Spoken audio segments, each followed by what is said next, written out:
ଏଠାକୁଲେ ତମେ ବଡ଼ ଦେଉଳରେ ଏତେ ବ୍ୟସ୍ତ ରହୁଛ ଯେ କୋଉଠିକି ଯାଇପାରୁନ। ସାରା ଜଗତ କଥା ଚିନ୍ତା କଲି ରାତିରେ ବି ଶୋଉନ। ଟିକେ ଅଇନାଳେ ମୁହଁ ଦେଖନି, କଳ କାଠ ପଡ଼ିଗଲାଣି। ଟିକେ ବି ଯତ୍ନ ନଉନ। ଏଠାକୁଲେ ଗୋଟେ କାମ କରୁନ, ଲୁଚିକି ଦିନେ ଆମ ଘରକୁ ପଳେଇ ଆସ, ଟିକେ ରେଷ୍ଟ ନବ।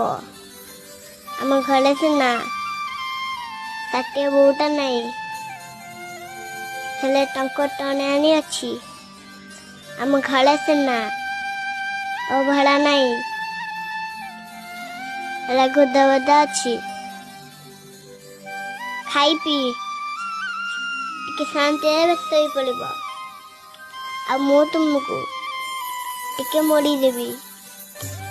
ଯଦି ବଳ ପଣ୍ଡା ଆସି ଯଦି ଖୋଜନ୍ତି, ମୁଁ କହିବି ଆମ ଆଡ଼କୁ କେହି ଆସିନାହାନ୍ତି।